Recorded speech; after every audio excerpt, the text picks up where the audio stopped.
ஓம் சீதாரா நேயர்களுக்கு வணக்கம். எல்லாரும் நல்லா இருப்பீங்கன்னு சொல்லி நினைக்கிறோம். நாங்களும் ரொம்பவே நல்லா இருக்கோம். இன்னைக்கு இந்த வீடியோல நம்ம எத பத்தி டிஸ்கஸ் பண்ண போறோம் அப்படின்னு சொல்லி பார்த்தீங்கன்னா, எல்லாருக்குமே வந்துட்டு லவ் இருக்கும். ஆனா கொஞ்சம் வந்துட்டு அந்த பாசம் கொஞ்சம் கம்மியாயிடுச்சுன்னு அச்சச்சோ! நம்ம மேல லவ் போயிருச்சா அப்படின்னு சொல்லி பயந்துருவோம். ஸோ அந்த லவ்வ வந்துட்டு இன்னும் அப்படியே பெருசாக்குறது எப்படி? அத எப்படி இன்னும் ஸ்ட்ராங் ஆக்கலாம்? அப்படிங்கிறத பத்தி தான் இந்த வீடியோல நம்ம வந்துட்டு மம்மி கிட்ட கேட்டு தெரிஞ்சுக்க போறோம். ஸோ மம்மி நம்ம முதல்ல வெல்கம் பண்ணிடலாம். Hi mummy. ஹலோ, எப்படி இருக்கீங்க? நல்லா இருக்க. மாமி இன்னைக்கு வந்து ஒரு பர்சனல் விஷயோட வந்துட்டு பர்சனல் டவுட்டோட வந்துட்டு வந்திருக்கேன். என்னன்னா, லவ் நல்லா தான் இருக்கு, ஹேப்பியா தான் இருக்கு. பட் இன்னும் கொஞ்சம் ஜாஸ்தி இருந்தா நல்லா இருக்குமே அப்படின்னு ஒரு ஸ்பார்க் வேணும். ஒரு ஸ்பார்க்கா அந்த ஸ்பார்க் இருந்தா நல்லா இருக்குமே அப்படின்னு சொல்லி தோணுச்சு. ஸோ அதை எப்படி நம்ம டெவலப் பண்றது? இப்போ பேசுறோம், வெளிய போறோம், அந்த மாதிரி டெவலப் பண்றது ஒரு சைடு இருந்தாலும், இன்னும் கொஞ்சம் ஸ்ட்ராங்கா டெவலப் எப்படி பண்றது? ஆல்ரெடி வந்து நான் ஏதோ மந்திரம் வச்சுட்டேன்னு வேற சொல்லிக்கிட்டு இருக்கேன். பார்த்தா நம்பிருவாங்க. நம்ம ஞாபகம் இருக்கா அந்த நாட் போட்டோவே? அவனுக்கு தான் கொடுத்த கிஃப்ட், அதுக்கெல்லாம் தேங்க்யூ சொல்லாத. சோ இதுவும் வந்து இது ஆல்ரெடி கல்யாணமானவங்க இல்ல ஆல்ரெடி காதல்ல இருக்கிறவங்களுக்கு லவ் இன்னும் ஸ்ட்ராங்கா இருக்கிற மாதிரி அப்படி பண்றதுக்கு என்ன பண்ணுன்னா, ஒண்ணு இந்த மாதிரியான த்ரெட் எடுத்துக்கோங்க. ரெட்டு நம்ம யூஸ்வலா ரெட் பிங்க் அப்படின்னாலே லவ் தானே. ஸோ அந்த மாதிரி நான் ரெட் எடுத்துட்டு இருக்கேன். அப்படி எனக்கு இது இல்லை அப்படின்னா கர்ச்சிஃப், இந்த மாதிரி ஒரு கர்ச்சிஃப், அதுவும் நான் ரெட் எடுத்திருக்கேன். ஏன்னா லவ்ங்கிறதுனால. இல்லை உங்களுக்கு என்ன கலர் இருந்தாலும் ஓகே தான். இப்போ என்ன பண்ணணும்னா, இது வந்து ஆக்சுவலா பிரான்ஸ் அந்த மாதிரியான நாட்டுகள்ல 17th 18th செஞ்சுரியில இது பழக்கப்படுத்திட்டு இருந்தாங்க. அதோட ஸ்பெல் தான் இது. உங்க புருஷனுக்கு உங்க காதலனுக்கு பண்ணக்கூடியது. நீங்க என்ன பண்ணுங்கன்னா 3 முடிச்சு போடணும். நம்ம ஊர்ல தாலி கட்டுற மாதிரி ஒரு தாலி கட்டணும். இது ஆக்சுவலா புருஷன் பொண்டாட்டி சேர்ந்தே செஞ்சா இன்னும் பவர்ஃபுல்லா இருக்கும். ஆனா நான் எனக்கு உன்னோட எல்லாம் இருக்க வேண்டாம் அப்படி சொல்லும் போது நம்மளுக்கு அது கஷ்டமா தான் இருக்கும். பட் புருஷன் பொண்டாட்டிக்கு நம்ம 2 பேரும் லவ் ரொம்ப ஸ்ட்ராங் ஆகணும் அப்படி கொஞ்சம் ஐஸ் எல்லாம் போட்டு அவரையும் செய்ய சொன்னீங்கன்னா நல்லா இருக்கும். இப்ப இந்த மாதிரி ஒரு த்ரெட் எடுத்துக்கோங்க. இதுல நம்ம 3 முடிச்சு போட போறோம். தாலி கட்டுற மாதிரி நான் கொஞ்சம் பெருசா எடுத்திருக்கேன். மேபி நீங்க கையில கட்டுற மாதிரி இருந்தாலும் சரி, பத்திரமா உங்க ஓராலேயே வச்சுக்கிட்டா இருந்தாலும் சரி. சோ பெருசா எடுத்திருக்கேன். அப்போ முதல்ல ஒரு முடிச்சு போட போறோம். முதல்ல நம்ம எங்க இருந்து ஸ்டார்ட் பண்றோம்? யூஸ்வலா மிடில் இருந்து ஸ்டார்ட் பண்ணுவோம். ஸோ இது ரெண்டும் ஈக்குவலா வச்சுக்கணும். இந்த மாதிரி ஈக்குவலா வச்சுட்டு ஃபர்ஸ்ட் 3 முடிச்சு போடணும். அப்போ நம்ம 3 தாங்கிற போது நம்ம வரிசையா கூட போய்க்கலாம்.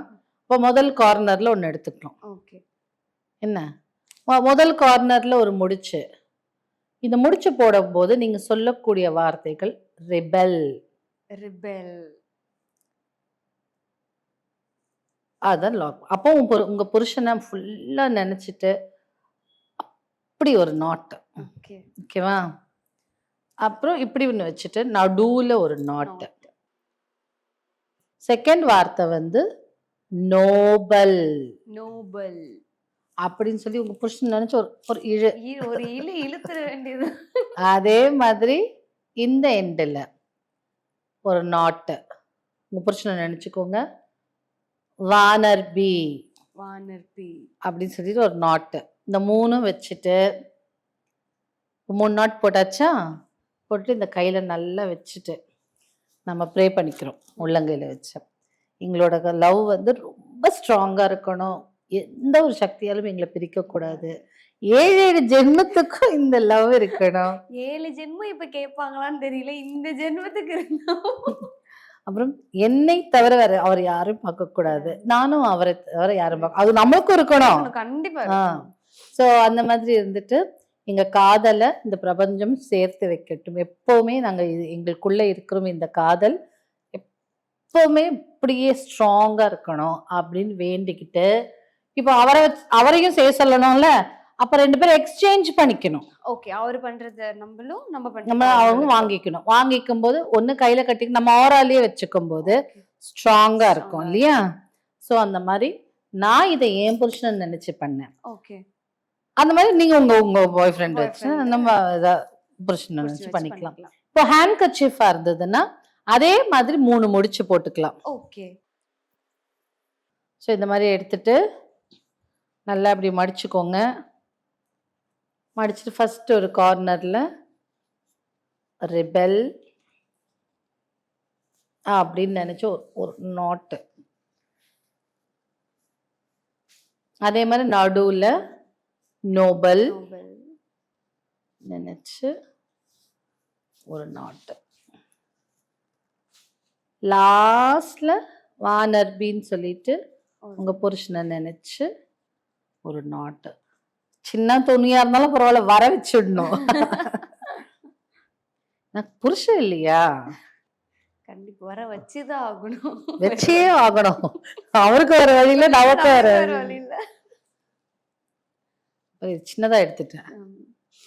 ஸோ அதனால வானர்பி அப்படின்னு சொல்லிட்டு அவரையே மனசுல நினைச்சு இழுத்திட வேண்டியது ஒரு டைட்டா எங்க பாண்ட் வந்து ஃபார் எவர் இருக்கணும் அப்படி சொல்லிட்டு அவர் துணியில உங்களோடதையும் உங்களோட துணியில அவங்களோடதையும் வச்சுக்கலாம். உங்களை உங்க ஓராலே எடுத்து சுத்தலாம்.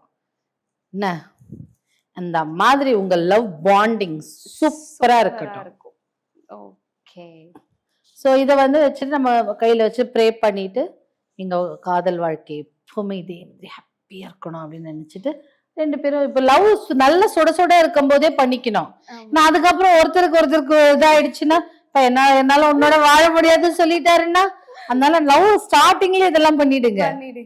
ஃபார் எவர் லாங் அப்படி நீ மாட்டடா அப்படின்னு சொல்லி அந்த மாதிரி சொல்லி நம்ம இது பண்ணிக்கலாம். ஓகேவா? இதெல்லாம் பண்றது பார்த்து ஸ்டார்டிங்ல போய் இவன் இப்படியே இப்படி இருக்கான், இவன் இப்படியே இப்படி இருக்கான் அப்படின்னு சொல்லிட்டு அப்படியே ஓடிட்டாங்கன்னா என்ன மூவி பண்றது? கடைசி வரைக்கும் உங்களோட இருக்கணும்னு நினைக்கிறவங்க கண்டிப்பா அப்படி பண்ண மாட்டாங்க. ஸோ அதனால கொஞ்சம் கன்வின்ஸ் பண்ணி பண்ண வச்சிருங்க. ஓகே. இப்போ வந்துட்டு சூப்பரான ஒரு டிப் வந்து கொடுத்துருக்கீங்க. இப்போ நான் போகும்போதுமே இந்த மாதிரி ஒரு கயிறை கட் பண்ணி வீட்டுக்கு எடுத்துட்டு போவேன்னு நினைக்கிறேன். ஸோ இது கண்டிப்பா வந்துட்டு நிறைய பேருக்கு யூஸ்ஃபுல்லா இருக்கும் அப்படின்னு சொல்லி நினைக்கிறேன். அவங்கவுங்க ஹஸ்பண்ட் அவங்கவுங்க ஒய்ஃபுக்கு அவங்கவுங்க பாய் ஃப்ரெண்ட் கேர்ள் ஃப்ரெண்டுக்கு தான் பண்ணணும். நீங்க மாத்தி வேற யாருக்கும் வந்துட்டு இதை ப்ளீஸ் ட்ரை பண்ணாதீங்க. ஏன்னா இது உடனே நடந்துரும். அதனால வந்துட்டு உங்க ஒய்ஃப் உங்க ஹஸ்பண்ட் உங்க லவருக்கு மட்டும் இதை பண்ணுங்க. இன்னும் இந்த மாதிரி நிறைய வீடியோஸ் பார்க்கணும்னு நினைச்சீங்கன்னா மறக்காம ஓம் ஸ்ரீ தாரா யூடியூப் சேனலை சப்ஸ்கிரைப் பண்ணிக்கோங்க.